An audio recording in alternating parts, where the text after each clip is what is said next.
Hello there, everybody. We have a very cool study to analyze together today. White to move and win this. One problem is, of course, this pawn that is one step away from promoting. How are we going to do this? And most of all, how are we going to win this? Because, black has a knight here. So a knight and a king versus two bishops is a draw if it's all pieces are out in the middle of the board. So we have to be smart here. I think you should now pause the video and analyze this on your own and see if you can find out the winning strategy for white. Go ahead. And welcome back. Well, okay, we cannot allow him to promote. This will lead to a loss or, in best case, a draw. So the first move is very, very obvious. We need to start checking, force the king into a1 and block his own pawn. There's no point of him to sacrifice his knight. We will simply take it and win with the two bishops. Okay, so the question is now. Now it's harder. How do we continue from here? We have to find a right strategy, not only the exact moves, but how are we going to win this? So if you need to pause the video again, go ahead. Okay, welcome. So as I said, if we allow this king to escape somewhere out in the middle together with keeping his knight, then it doesn't matter if you lose both pawns. It's going to be a draw. So we have to keep him in the corner. But on the other hand, if we keep him in the corner, there are a lot of stalemate traps. So, okay, let's see what we have here. Bishop c1 is not good enough. Any defense move here from black will actually lead to a draw, more or less. But he can do something like this. Just run away. He can even put it here. We cannot take it. Sacrifice his pawn. And after that, he will be able to just go back and forth to b2. If the bishop moves away somewhere, the king will escape. And with the knight still there, it's going to be a draw.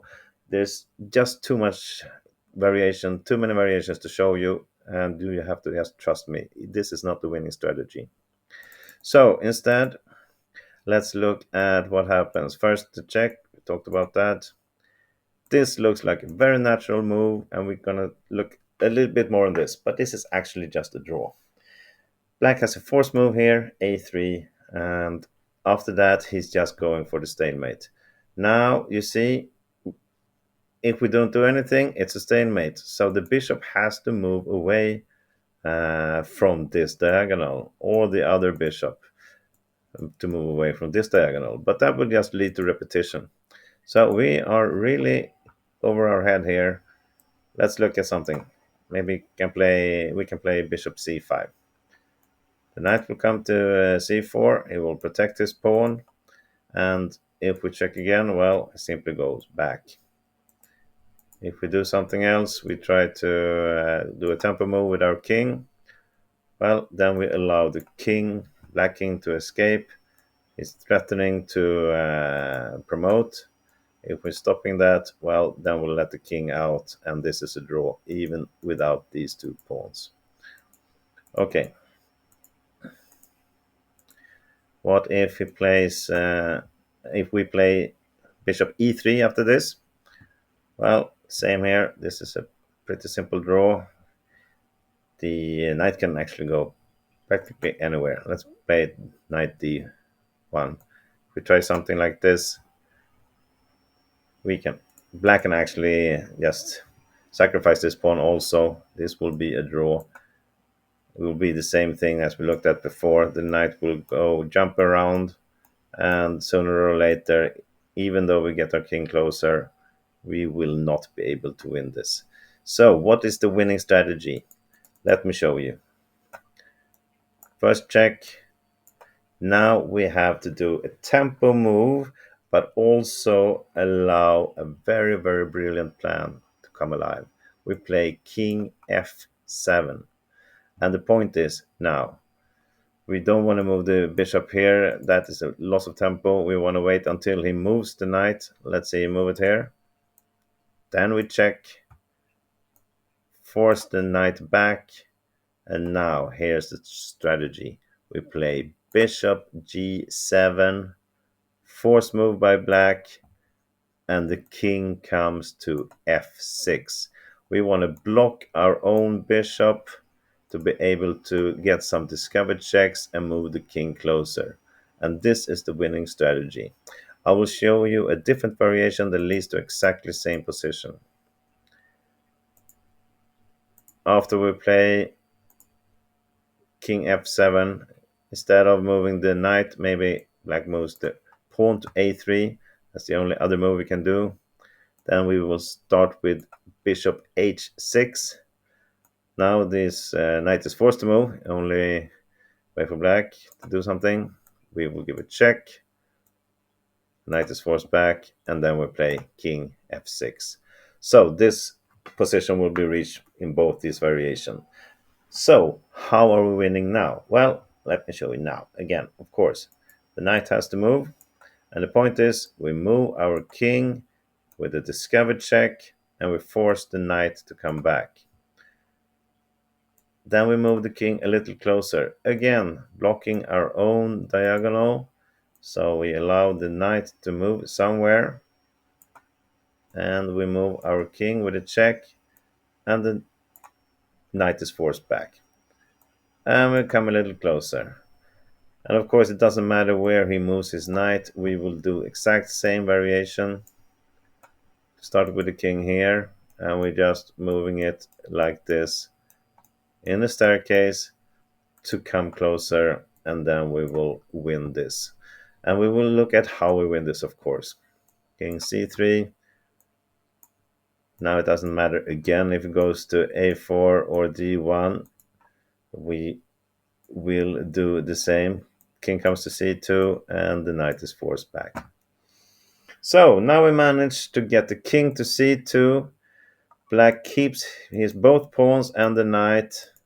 Now we need to do something clever, because we cannot come closer with the king. If we go to c1, it's a stalemate.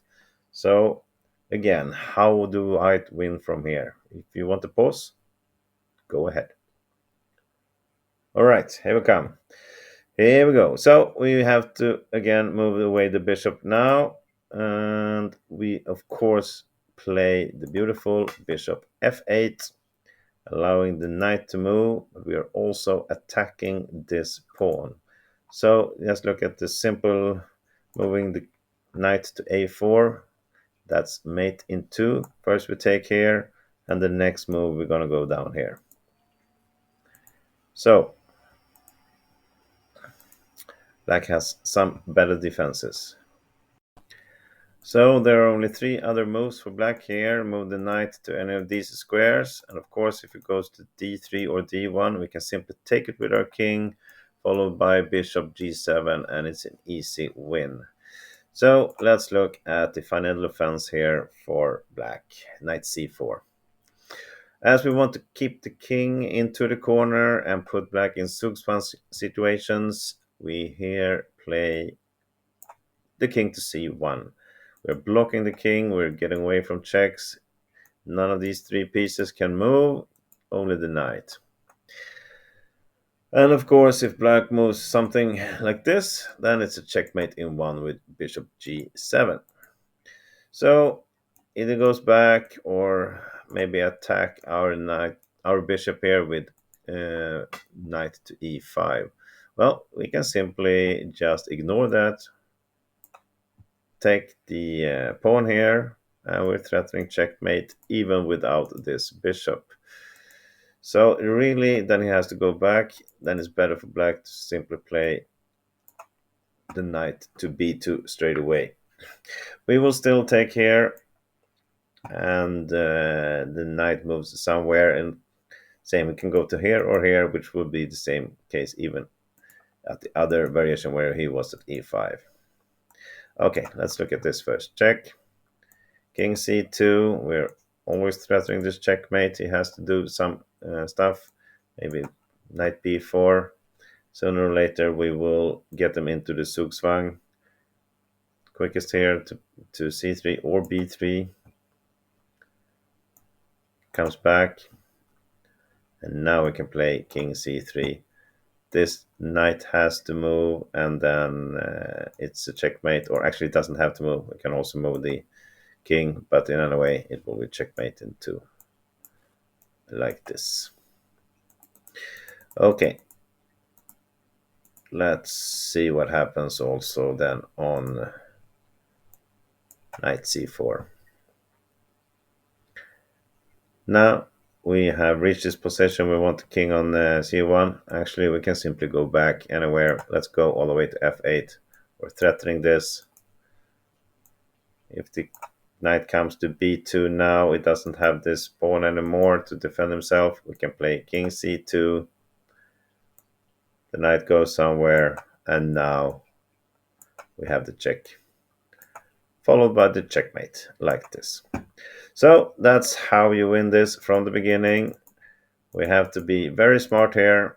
This is the starting position. Move the bishop, move the king, hide this bishop here, and put the king in the way on f6, and then just move it closer.